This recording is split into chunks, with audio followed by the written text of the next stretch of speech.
Good morning student. हम पढ़ रहे थे हमारे क्लास 10th की साइंस, जिसमें अपना लेसन चल रहा था 11वां मानव नेत्र और रंग बिरंगा संसार। पिछली क्लास में अपन ने पढ़ा था प्रिज्म के बारे में, और हमने एक चीज पढ़ी थी कि जब श्वेत प्रकाश सफेद प्रकाश क्या करता है, निकलता है, प्रिज्म से गुजरता है, तो वो क्या करता है, अपने 7 रंगों में विभाजित हो जाता है। ठीक है, सबसे नीचे था V और R। ठीक है, सबसे ज्यादा अगर किसी का अविलंब से कोई दूर हटता है तो वो था अपना वोयलेट बैंगनी, और सबसे कम हटता है तो वो है आर रेड लाल। ठीक है, ये दो चीजें अपन ने पढ़ी थी। और इस क्रिया को जब कोई श्वेत प्रकाश प्रिज्म से गुजरता है तो अपना क्या करता है, अपने 7 रंगों में विभक्त हो जाता है। एक स्पेक्ट्रम, एक पट्टी के रूप में 7 रंगों में विभक्त हो जाता है। उसे अपन क्या कहते हैं, उसे अपन कहते हैं विक्षेपण। ये कहलाता है विक्षेपण। अब सूर्य का 7 रंगों में विभक्त होता है, इसीलिए इसको वर्ण विक्षेपण कहते हैं। वर्ण यानी क्या होता है, रंग होता है, रंगों का विक्षेपण कहते हैं। ठीक है, इसी आधार पर मैंने आपको बताया था कि क्या होता है, कुछ घटनाएं होती हैं जिसमें क्या होता है, इसी आधार पर आकाश का रंग क्या बोल रहा था, हाँ, इस आधार पर इंद्रधनुष बनता है। इंद्रधनुष इसी वर्ण विक्षेपण के आधार पर बनता है। वो कैसे बनता है, तो इंद्रधनुष का बनना हमारा टॉपिक है, वो अपन शुरू करते हैं। बात इंद्रधनुष का बनना।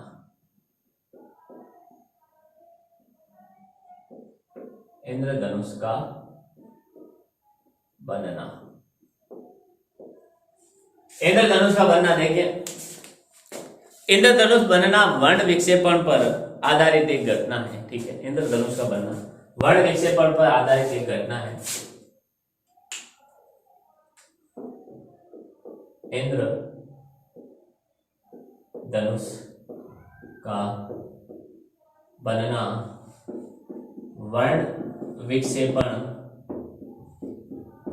पर आधारित एक घटना है।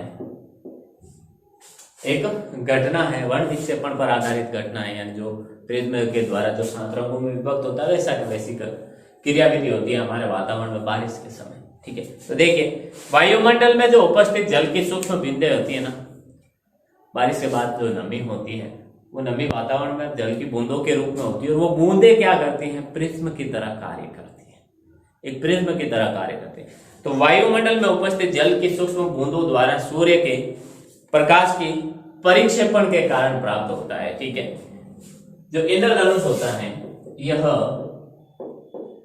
वायु मंडल में उपस्थित, यह वायुमंडल में उपस्थित, ठीक है, जल की सूक्ष्म बूंदों द्वारा उपस्थित, जल की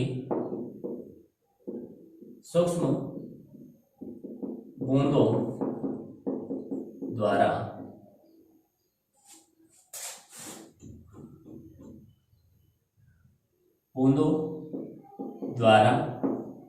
सूर्य के प्रकाश के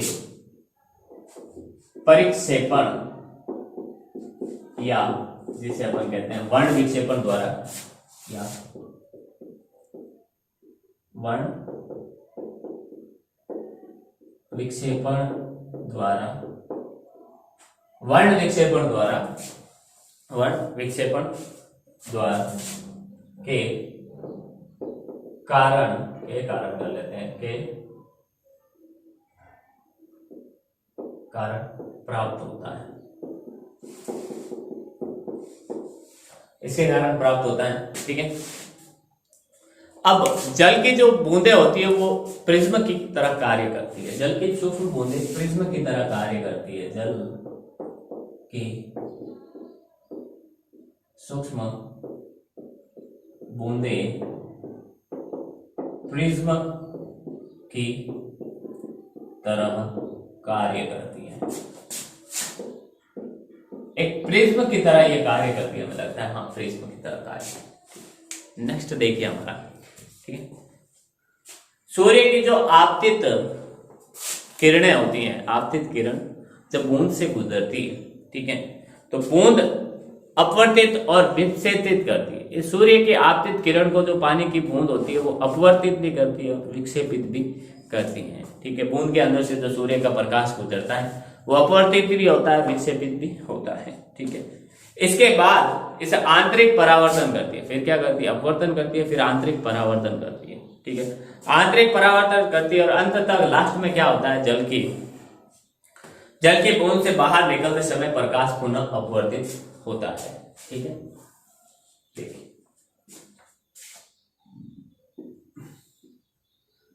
मैं आपको यहाँ प्रिज्म के द्वारा ही समझा देता हूं। सूर्य का प्रकाश सबसे पहले क्या करता है, टकराता है तो ये वायु और अंदर मान लो कांच का बना हुआ है, तो जब ये अंदर प्रवेश करता है तो इसका अभिलंब ये होता है, क्योंकि यहाँ जाना था लेकिन ये दूर हट जाती है। तो जब दूर हटती है तो ये घटना होती है अपवर्तन की, ठीक है, जिससे इनका थोड़ा विक्षेपित हो जाती है। विक्षेपण के बाद जब ये अंदर चलती है तो यहाँ टकराती है तो पूर्ण आंतरिक परावर्तन हो जाता है कई किरणों का, तो ठीक है, कुछ एक का। और फिर क्या होता है, पूर्ण आंतरिक परावर्तन के बाद ये अपने 7 रंगों में विभक्त हो जाती है, ठीक है।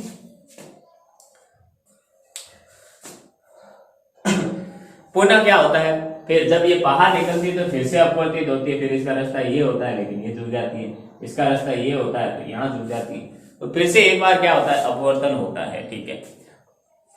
और तो देखिए इसको अपन लिखेंगे तो ही हमें समझ में ज्यादा आएगा, तो एक बार लिखते हैं पहले। देखिए सूर्य के आपतित प्रकाश की, सूर्य की आपतित प्रकाश, सूर्य के आपतित प्रकाश को ये बूंदें क्या करती हैं, सबसे पहले तो अपवर्तित करती है बूंदें, अपवर्तित तथा विक्षेपित, अपवर्तित तथा विक्षेपित करती हैं, अपवर्तित तथा विक्षेपित करती है, तथा बाद में इसे आंतरिक परावर्तन करती है। बाद में इसे आंतरिक परावर्तन करती है, यानी प्रिज्म के अंदर जब वो सूर्य के प्रकाश की किरण चलती है, सूर्य की किरण, तो वो आंतरिक परावर्तन होती है, ठीक है। देखिए अंततः लास्ट में क्या होता है, जल की बूंद से बाहर निकलते उस समय अंततः जल की बूंद से बाहर निकलते समय जल की बूंद से बाहर निकलते समय प्रकाश का पुनः अपवर्तन होता है, समय प्रकाश का पुनः अपवर्तन होता है, पुनः अपवर्तन होता है। लास्ट में क्या होता है, फिर से पुनः अपवर्तन होता है, ठीक है। यानी 3 घटनाएं होती है, पहले अपवर्तन प्रिज्म के बाहर से जब प्रिज्म के अंदर जाती है, यानी बूंद के बाहर से बूंद के अंदर जाती है तो क्या होता है, अपवर्तन होता है। फिर अंदर जब चलती है बूंद के अंदर प्रकाश की किरण तो पुनः पूर्ण आंतरिक परावर्तन होता है, सॉरी आंतरिक परावर्तन होता है। इसके बाद आंतरिक परावर्तन होता है, फिर और लास्ट में क्या होता है, जब बूंद से बाहर निकलती है तो एक बार फिर से अपवर्तन होता है। 3 घटनाएं होती है, फिर इससे इंद्रधनुष का निर्माण, ठीक है। प्रकाश के परिक्षेपण तथा आंतरिक परावर्तन के कारण विभिन्न वर्ण प्रेक्षक के नेत्रों तक, यानी जो हम देखते हैं व्यक्ति के आंखों तक पहुंचते हैं। तो प्रकाश के परिक्षेपण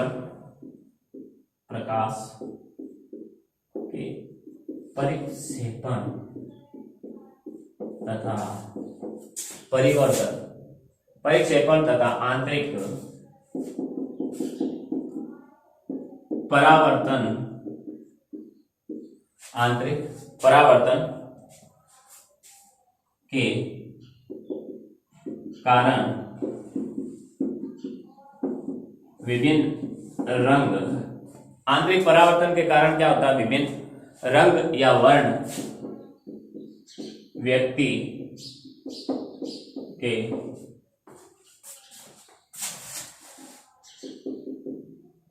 आंखों तक पहुंचते हैं, आंखों तक पहुंचते रहते हैं। ठीक है, विभिन्न व्यक्ति आंखों तक पहुंचते हैं। ठीक है, देखिए इंद्रधनुष सदैव क्या होता है, अब ये विभिन्न रंग पहुंचते हैं हमारी आंखों तक, तो हमें दिखता है कि अलग है, रेड, वॉयलेट, बैंगनी, नीला, जामुनी, जो भी है वो सब हमें अलग अलग दिखने लगते हैं। तो इंद्रधनुष सदैव क्या होता है, सूर्य के विपरीत दिशा में बनता है, ये ध्यान रखना। इंद्रधनुष सदैव क्या होता है, सूर्य की विपरीत दिशा में बनता है। सूर्य अगर इधर है, इस तरफ है, तो इस तरफ बनेगा इंद्रधनुष, सूर्य इस तरफ है तो इस तरफ बनेगा हमेशा। तो इंद्रधनुष सदैव सूर्य की विपरीत दिशा में बनता है।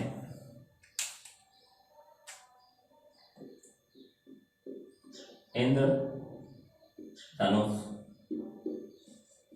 सदैव सूर्य की विपरीत दिशा में बनता है। सूर्य की सदैव क्या होता है, विपरीत दिशा में बनता है इंद्रधनुष। ठीक है, आगे देखिए, स्क्रीन छोड़ ले पहले आप इसका, फिर एक इंद्रधनुष की खासियत क्या है, कैसे बनेगा, एक बात और लिखनी है। यानी इंद्रधनुष अगर अपन को देखना है ना, तो मैं ऐसे खड़ा हूं ना, जैसे ये, अगर मैं ऐसे खड़ा हूं इस तरफ मुंह करके अपना, ठीक है, तो मेरे पेट के पीछे क्या होना चाहिए, सूरज होना चाहिए। सूर्य मेरे पेट के पीछे होना चाहिए, तब मुझे कहां दिखेगा, मेरी आंखों के सामने इंद्रधनुष दिखेगा। ये आप नोट कर लेना, आपने कभी गौर किया हो, इंद्रधनुष को देखते ही हो। ठीक है, जब भी बारिश हो आप नोट करना, जहां भी इंद्रधनुष बनता है उसके जस्ट सामने यानी पीछे की तरफ, हम जिस तरफ से जैसे इंद्रधनुष को देखेंगे हमारे पेट के पीछे सूर्य होगा। ठीक है, तो देखिए यदि सूर्य हमारी पीठ की ओर हो, ठीक है, इसी लाइन को लिखते हैं नोट बना के कि यदि सूर्य हमारे पेट की ओर हो, यदि सूर्य हमारे पेट की ओर हो, ठीक है, और हम आकाश की ओर धूप वाले किसी दिन और हम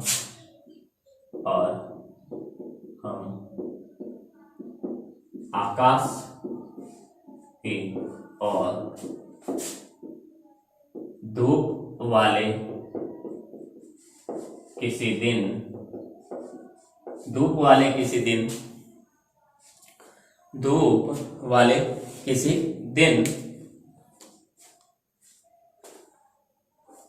किसी जल प्रपात अथवा जल के फव्वारे से देखे तो हम इंद्रधनुष देख सकते हैं। किसी दिन जल प्रपात या फव्वारे से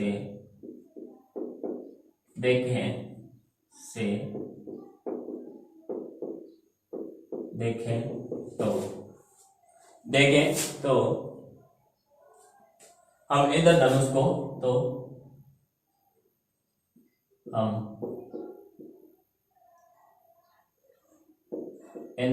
हम इंद्रधनुष को देख सकते हैं। इंद्रधनुष को अपन क्या कर सकते हैं, देख सकते हैं उसमें। ठीक है, यानी पेट के पीछे हमारे क्या हो, सूरज, सामने आकाश साफ हो, धूप हो, क्या हो, झरना या फव्वारा ऐसे नीचे गिर रहा, तो ये पानी है, पानी की बूंदों की तरह ही क्या हो, पानी है वो। तो सूर्य का प्रकाश जब पेट से ऐसे निकलेगा, ठीक है, पेट से हमारे पीछे से, तो वह जब बूंदों से पानी से गुजरेगा तो क्या होगा, अपवर्तन होगा, फिर पूर्ण आंतरिक परावर्तन होता है, और फिर बाहर निकलते समय क्या होगा, फव्वारे से बाहर निकलते समय फिर एक बार अपवर्तन होगा, जिससे क्या होगा, सूर्य का जो श्वेत प्रकाश हमारे पीठ के पीछे से आ रहा है वो उन फव्वारे से गुजरने के बाद अपने 7 रंगों में विभाजित हो जाएगा, और हमें वहां पर फव्वारे से उस साइड ऊपर की तरफ क्या दिखेगा, हमें दिखेगा इंद्रधनुष। ठीक है, यहाँ 7 रंगों में विभाजित एक पट्टिका दिखेगी, और उस पट्टिका को ही अपन क्या कहते हैं, इंद्रधनुष कहते हैं। फिर कई वायुमंडलीय अपवर्तन भी होता है, और वायुमंडल में अपवर्तन के कारण कई सारी घटनाएं हमें देखने को मिलती हैं, और अब जो पढ़ेंगे अपन वो घटनाएं बहुत ही इंपॉर्टेंट है, क्योंकि उनके ही बारे में ये लेसन है और उनसे सवाल भी बनता है। 1 नंबर का सवाल बनता है या 2 नंबर का सवाल बनता है कि कारण बताना पड़ता है उसमें अपन कि तारों का टिमटिमाने का कारण क्या है, सूर्यास्त होने और सूर्योदय होने से सूर्यास्त होने के 2 मिनट बाद तक भी हमें सूर्य दिखाई देता है। ठीक है, और सूर्योदय होने से 2 मिनट पहले ही हमें सूर्य दिखाई देने लग जाता है, ऐसा क्यों होता है वो भी अपन पढ़ेंगे। तो अगला हमारा टॉपिक है वायुमंडलीय अपवर्तन। ठीक है,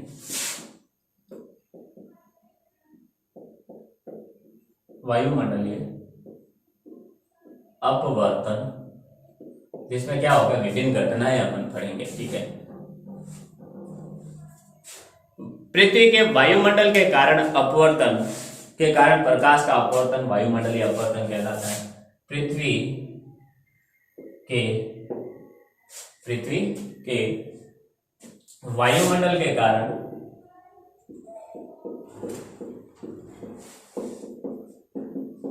के वायुमंडल के कारण प्रकाश का अपवर्तन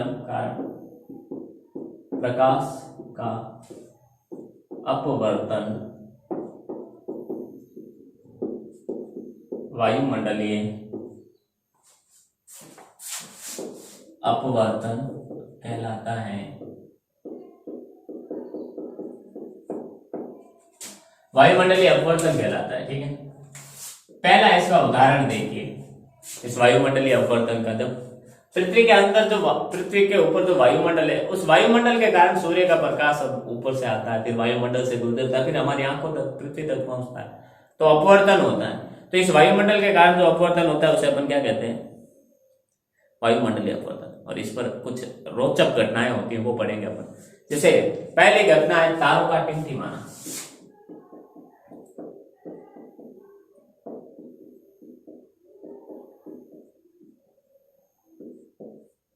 अब तारों का खुद का प्रकाश होता है उनके अंदर से, वो कोई सूर्य के प्रकाश से नहीं चमकते, लेकिन तारे इतने दूर होते हैं हमसे, ठीक है, कि उनका प्रकाश सीधे हम तक नहीं पहुंचता है। ठीक है, तो उनका प्रकाश उस वायुमंडल से होकर जब तक हम तक पहुंचता है तो अपवर्तन की घटनाएं होती हैं, जिसके कारण हमें तारा टिमटिमाता हुआ दिखाई देता है। आप देखते हो तारा कभी जलता है कब बंद होता है, कब जलता है कब बंद होता है, यानी कि बुझता है जलता है, बुझता है जलता है, हमें ऐसा दिखता है कि तारा टिमटिमा रहा है, चमक रहा है। ठीक है, तो वो चमकता कैसे है, अपवर्तन के कारण, वायुमंडलीय अपवर्तन के कारण। अब उसकी पूरी चर्चा करेंगे, अच्छे से पढ़ेंगे अपन इसको। तो देखिए, तारों के प्रकाश का वायुमंडल में अपवर्तन के कारण ही तारे हमें टिमटिमाते हुए प्रतीत होते हैं। 1 नंबर का सवाल अगर पूछ ले कि तारे क्यों टिमटिमाने का कारण क्या है, तो वायुमंडलीय अपवर्तन है या अपवर्तन है। ठीक है, तो देखिए, तारों के प्रकाश के वायुमंडलीय अपवर्तन के कारण ही तारों के प्रकाश के वायुमंडलीय अपवर्तन के कारण ही तारे हमें चमकते या टिमटिमाते हुए दिखते हैं, टिमटिमाते हुए हमें दिखते हैं। ठीक है, जैसे ये देखिए आप, ये हम हैं यहाँ पर खड़े, ठीक है, ये हमारा ऊपर वाला यहाँ पर वायुमंडल है पूरा, ठीक है, ऊपर तक, और ये हमारे स्टार्स। वायुमंडल में कई सारी गैसें हैं, कई सारी चीजें हैं, धूल मिट्टी के कारण। ठीक है,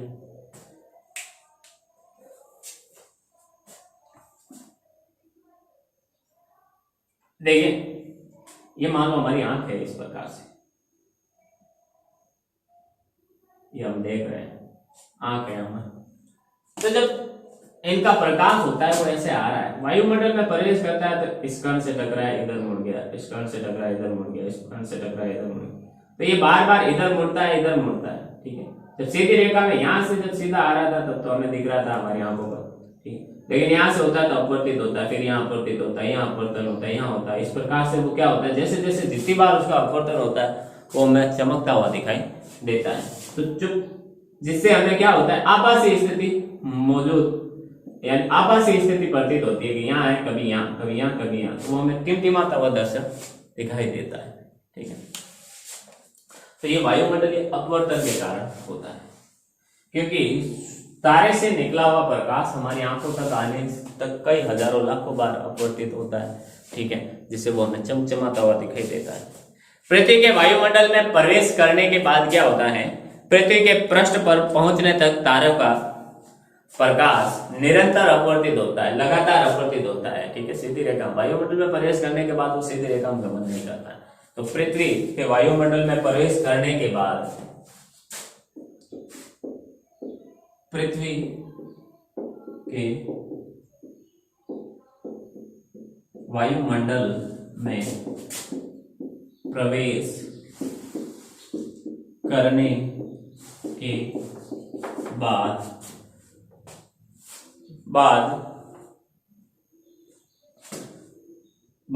पृथ्वी के पृष्ठ तक पहुंचने तक तारों का प्रकाश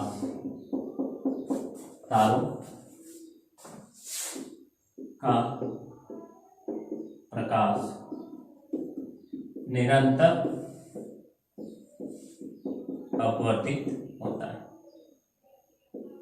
निरंतर अपवर्तित होता है, निरंतर अपवर्तित होता है, ठीक है। लगातार अपवर्तन होता रहता है, ठीक है। तो वायुमंडल में तारों का प्रकाश क्या होता है, निरंतर अपवर्तित होता है। वायुमंडल तारे के प्रकाश को क्या करता है, कभी तो अभिलंब की ओर झुका देता है और कभी अभिलंब से जिसे झुका देता है, कभी दूर हटा देता है, जिससे हमें तारों की आभासी स्थिति, वास्तविक स्थिति दिखती नहीं है, हमें आभासी स्थिति और वास्तविक स्थिति से कुछ अलग भिन्न प्रतीत होती है। वास्तविक स्थिति यहाँ है, टिमटिमाने के टाइम अपवर्तन के कारण कभी यहाँ कभी यहाँ कभी यहाँ कभी, तो वो हमें तारे चमकते हुए दिखाई देते हैं, ठीक है। तो वायुमंडल तारे के प्रकाश को अभिलंब की ओर झुका देता है। वायुमंडल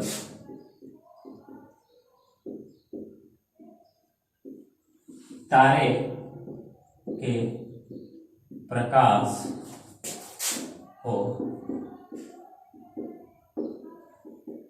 अभिलंब की ओर झुका देता है। वायुमंडल तारे के प्रकाश को क्या करता है, अभिलंब की ओर झुका देता है, जिससे तारे की आभासी स्थिति वास्तविक स्थिति से भिन्न अलग प्रतीत होती है, जिससे तारे की आभासी स्थिति वास्तविक स्थिति से भिन्न प्रतीत होती है। वास्तविक स्थिति और आभासी स्थिति हमें अलग अलग दिखाई देती है, ठीक। स्क्रीनशॉट ले आगे, फिर आगे देखते हैं इसके बारे में थोड़ी बहुत। तो हमें क्या बार बार निरंतर लगातार अपवर्तन होता है, तो तारों का प्रकाश जब वायुमंडल में प्रवेश करता है तो कभी तो अभिलंब से दूर हटता है, कभी पास आता है, ठीक है। तो अभिलंब से दूर हटने यानी अपना रास्ता परिवर्तित कर देता है, ऐसे समझ लेते हैं, विचलित हो जाता है अपने रास्ते से, ठीक है, जिससे उसका प्रकाश कभी इधर जाता है, कभी इधर जाता है, कभी इधर जाता है, कभी इधर जाता है, ठीक है। तो ये विचलित होने के कारण हमें क्या होता है, अपवर्तन की घटना होती है, और इस अपवर्तन के कारण हमें तारे टिमटिमाते हुए दिखाई देते हैं। तारे पृथ्वी से बहुत दूर होते हैं, ठीक है, अतः वे प्रकाश के बिंदु स्रोत की तरह है, ठीक है। जो तारे होते हैं ना वो पृथ्वी से बहुत ही ज्यादा दूर होते हैं, आकार में बहुत बड़े होते हैं, ठीक है। एक तारा पृथ्वी से कहीं ज्यादा बड़ा होता है, लेकिन होता क्या है कि ये बिंदु स्रोत की तरह दिखाई देते हैं, एक बिंदु की तरह ही हमें तारा दिखाई देता है क्योंकि वो बहुत ही ज्यादा दूर होता है, ठीक है। तारे पृथ्वी से बहुत दूर हैं, अतः वे एक प्रकाश के बिंदु स्रोत की तरह दिखाई देते हैं। तारे पृथ्वी से बहुत दूर हैं, अतः ये प्रकाश के बिंदु स्रोत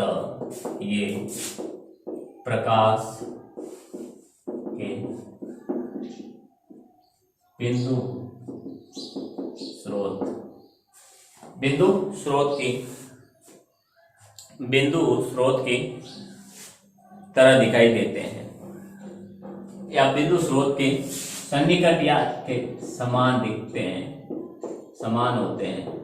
समान दिखते हैं।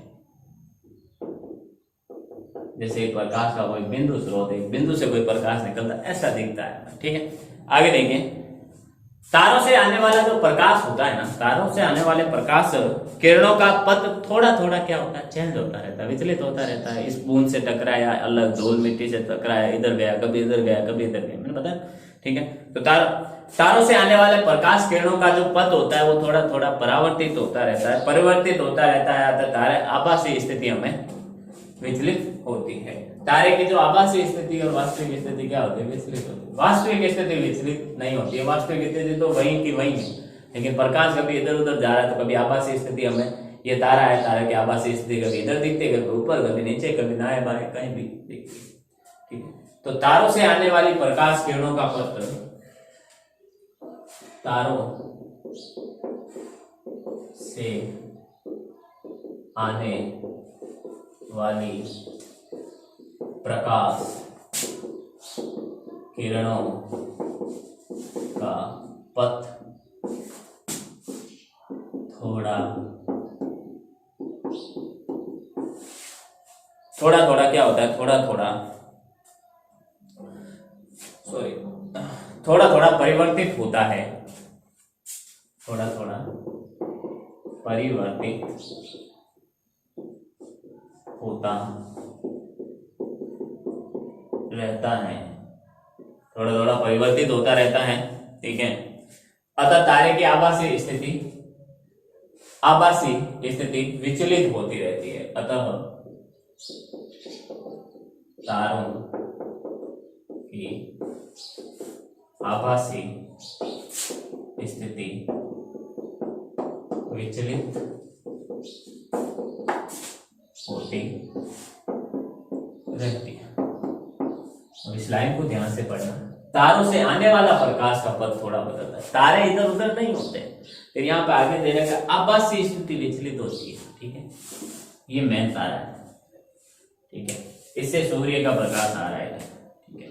ये मून से टकराया, कहीं कर्ण से टकराया, इधर कभी इधर, ऐसे ऐसे फिर हमारी ये आंखों तक पहुंचता है। तो जब ये पहली बार अपवर्तन होता है तो कभी तारे की आभासी स्थिति हमें यहाँ दिखती है, कभी यहाँ दिखती है, कभी यहाँ दिखती है, कभी यहाँ दिखती है, कभी यहाँ दिखती है, ठीक है।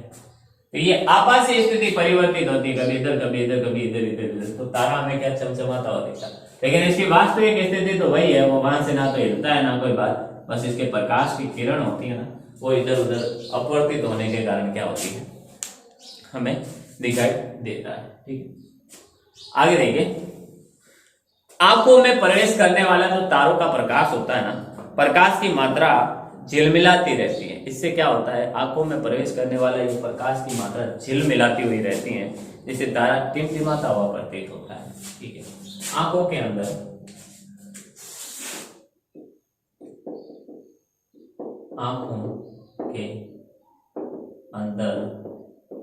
प्रवेश करने वाला तारों का प्रकाश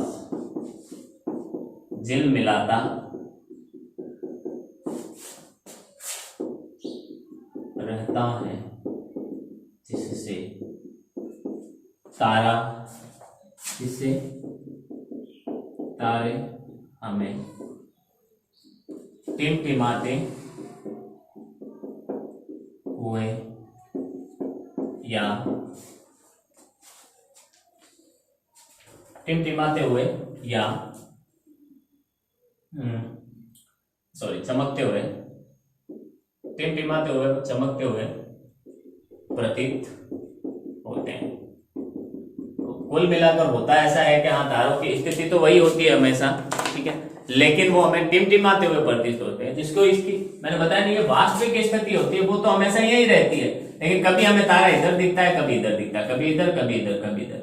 क्यों? क्योंकि जब प्रकाश की किरण इस प्रकार से आती है कि सूर्य जो ये वायुमंडल है, ठीक है, नीचे अपन ये खड़े हैं पृथ्वी के ऊपर, ये हमारी आंख है, तो ये आंख तक आने से पहले सूर्य का प्रकाश हमेशा, जो भी तारों का प्रकाश होता है वो सीधी रेखा में गमन करता है हमेशा ही।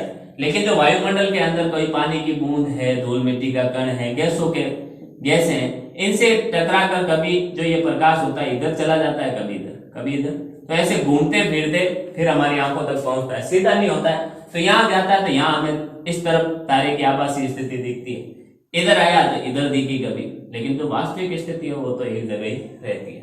जब इधर उधर होता है तो आभासी स्थिति में परिवर्तन के कारण क्या होता है, तारा टिमटिमाता हुआ दिखता है, ठीक है। एक्सप्लेन करके बोलेगा आपको 2 नंबर का अगर क्वेश्चन आ जाए बढ़िया सा, तो 4-5 लाइनें लिखनी है तो पूरा अपन ने जो लिखा है वो लिखना पड़ेगा, लेकिन सिर्फ इतना सा पूछे 1 नंबर के सवाल में कि तारों का टिमटिमाने का क्या कारण है, तारे चमकते हुए क्यों प्रतीत होते हैं, टिमटिमाते क्यों हैं, और 1 नंबर का क्वेश्चन है, तो सिर्फ हमें ये लिखना है अच्छे से कि तारों के प्रकाश के वायुमंडलीय अपवर्तन के कारण वायुमंडलीय अपवर्तन के कारण क्या होता है, तारे हमें टिमटिमाते चमकते हुए दिखाई देते हैं, ठीक है। तो ये था हमारे तारों के ऊपर, ठीक है। तो एक बार स्क्रीनशॉट लेना थोड़ा सा, देखिए इसके बाद अपन आने वाली क्लास में पढ़ेंगे। आने वाली क्लास में देख, सूर्य जो उदय होता है ना, उसमें भी क्या होता है, अपवर्तन की क्रियाएं होती है। जो सूर्य उदय होता है, सूर्य ऊपर स्थिति से ऊपर आने से पहले, उसकी वास्तविक सूर्य उदय होने से पहले 2 मिनट पहले हमें सूर्य दिखना स्टार्ट हो जाता है, और सूर्य अस्त होने के 2 मिनट बाद तक भी हमें दिखाई देता है, क्योंकि सूर्य का प्रकाश तो कहीं जाता नहीं है, अस्त होते ही वो बंद हो गया, नहीं, उसका सूर्य का प्रकाश तो चलता रहता है लगातार। तो वो वायुमंडल से टकराते हुए उस धरातल की ऊपर वाली स्थिति से क्या होता है, घूमता हुआ हमारी आंखों तक पहुंचता है। इसलिए सूर्य हमें यहाँ तक तो पहुंच गया है, अब हम यहाँ खड़े हैं ऊपर और सूर्य यहाँ तक तो पहुंच गया, हमें दिखाई नहीं दे रहा, लेकिन वो सूर्य का प्रकाश आ रहा है, इसलिए अस्त होने के बाद भी हमें वो दिखाई देता है, और उदय होने से पहले भी हमें वो दिखाई देता है। तो 2 मिनट का अंतर होता है, ठीक है। तो 2 मिनट तक ये हमें दिखाई भी देता है, और अस्त होने के बाद भी दिखाई देता है, और उदय होने से पहले भी दिखाई देता है। उसके बारे में अच्छे से चर्चा करेंगे आने वाली क्लास में। उम्मीद करता हूँ जो भी अपन ने आज पढ़ा वो आपको समझ में आया होगा। मिलते हैं अपन अगली क्लास में, तब तक के लिए all the best, thank you.